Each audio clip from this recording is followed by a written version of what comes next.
The question isn't whether the world is changing. It's whether you'll be ready for it.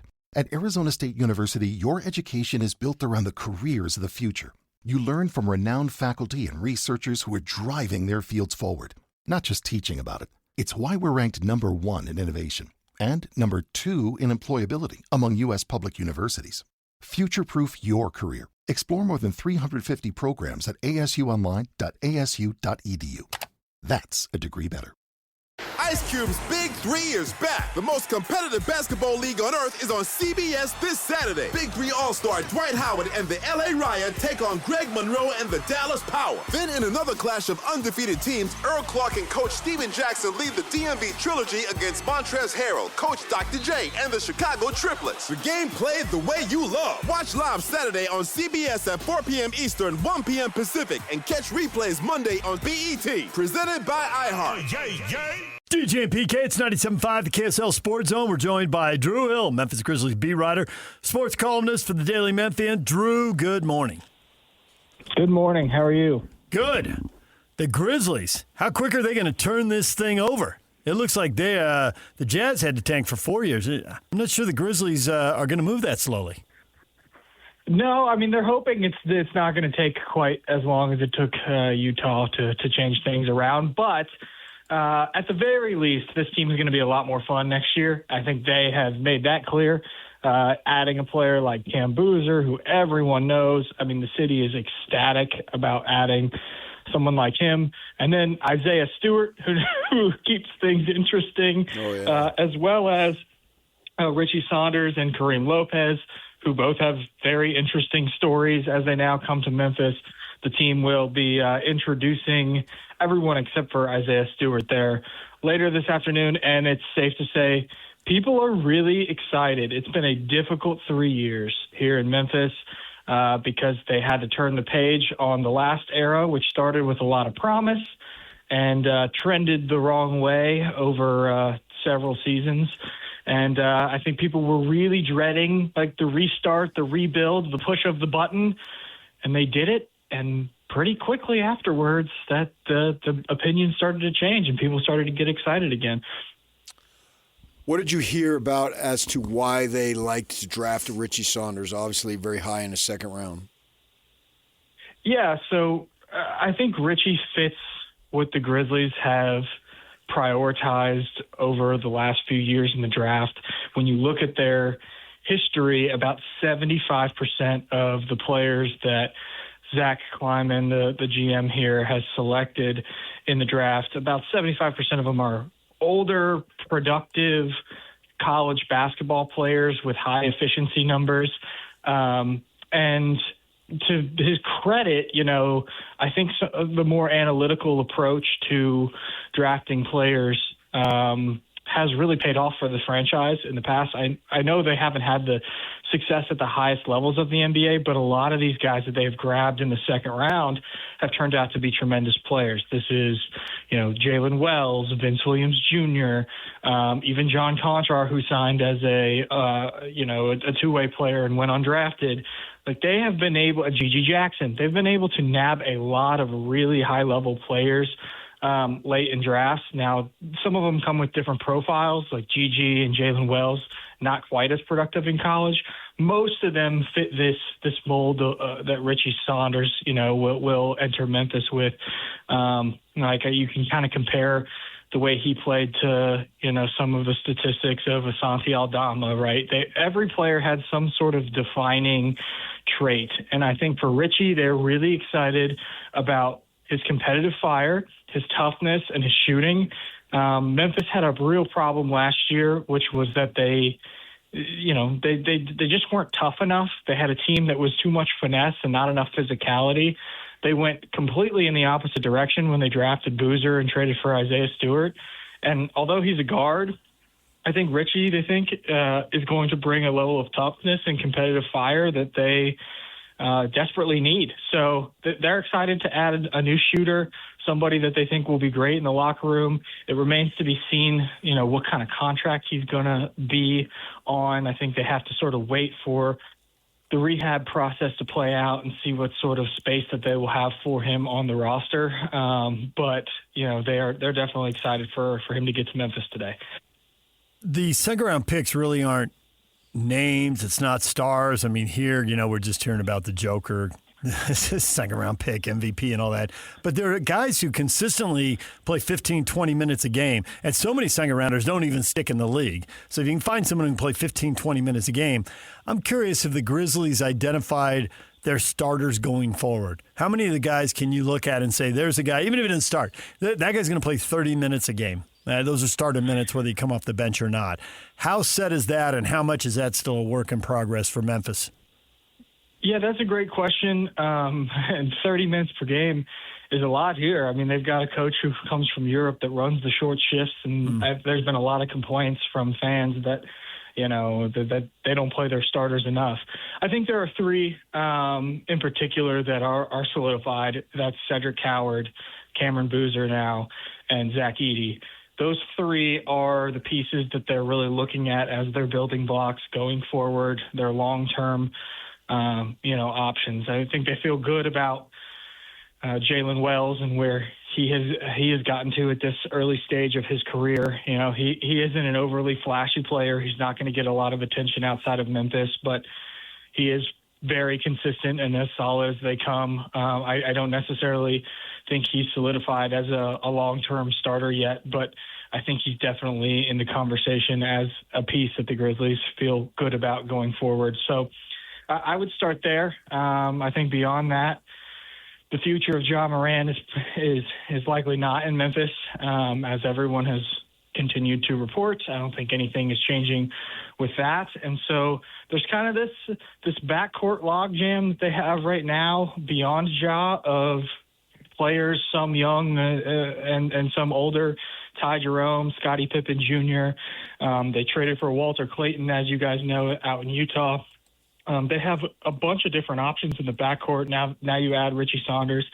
It'll be really interesting to see how they sort of deploy those guys. And I know I'm on the phone to talk about Richie. I could see him playing, when he comes back from this ACL injury. I could see him playing a role like you see Baylor Shireman play for the Boston Celtics, where he was on the court for, I think, 77 games and had an impact. That he was able to play on the ball, able to play off the ball a little bit, was a shooter and was able to grab some rebounds for Boston, long rebounds, and I think help them space the floor for some of their more physical players. I think that's the type of role you could imagine Richie Saunders and the fit, where he could make himself fit in with Memphis early on in his career.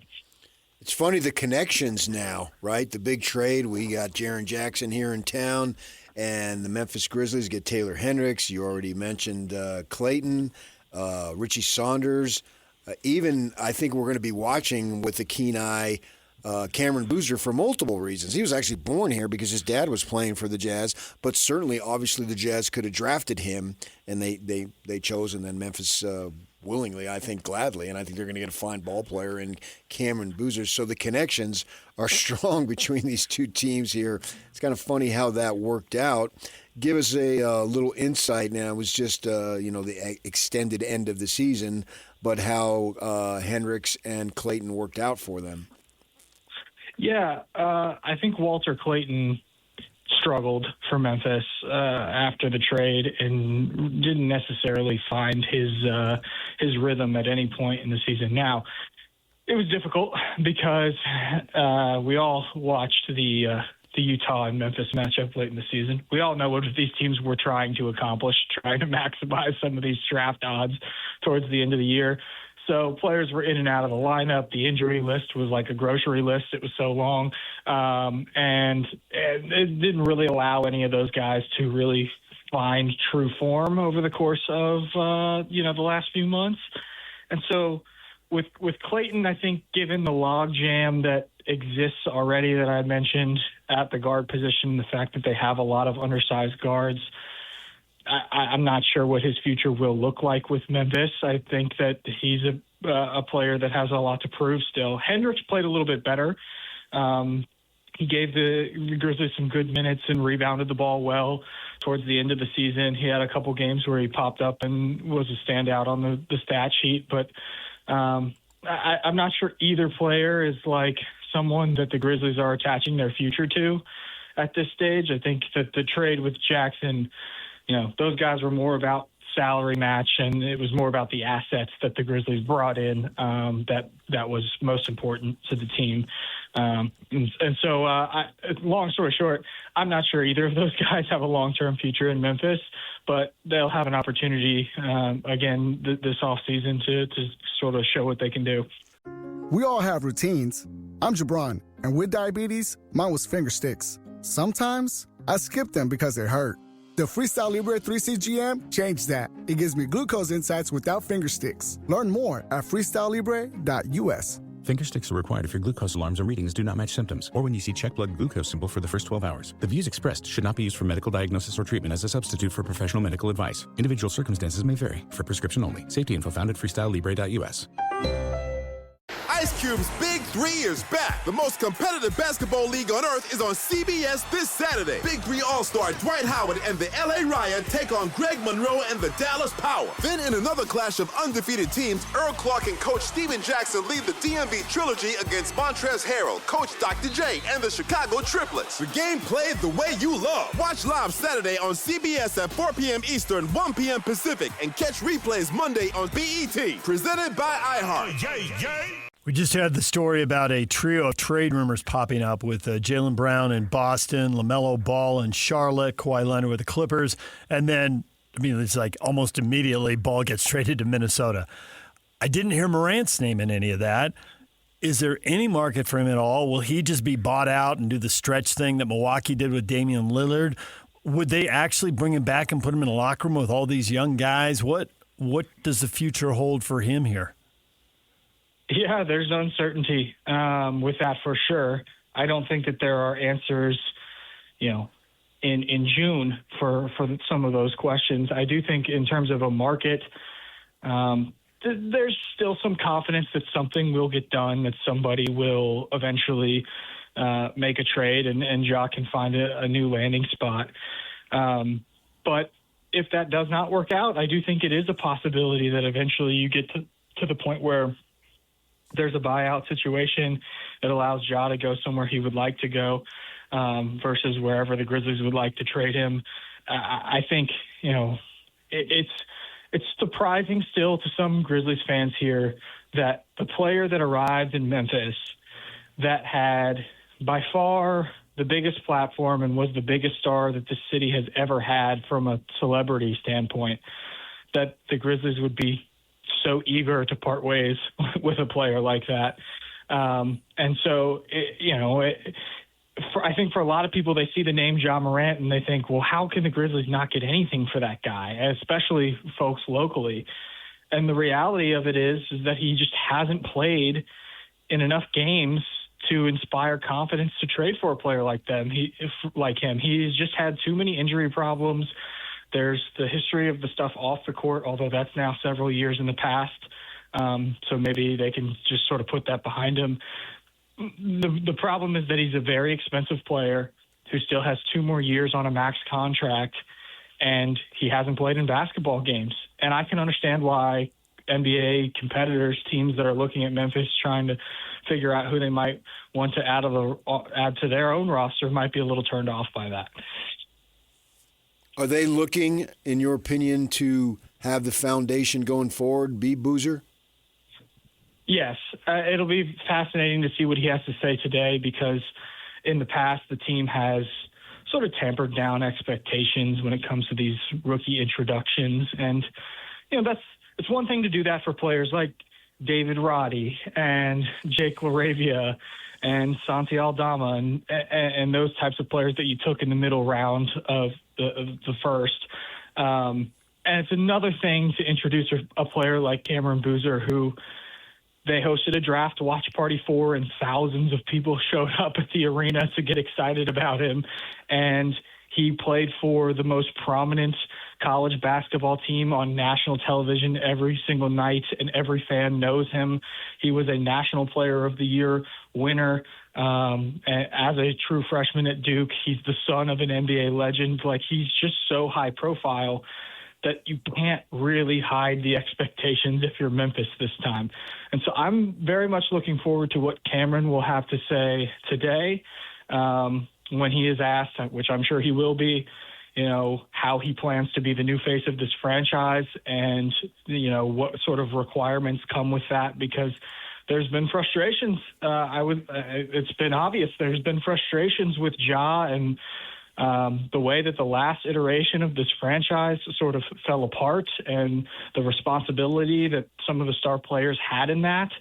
And they want somebody that's going to get into Memphis and is going to be a leader and is going to change the course of this franchise and change the direction and make everybody sort of feel more optimistic than they have in the past.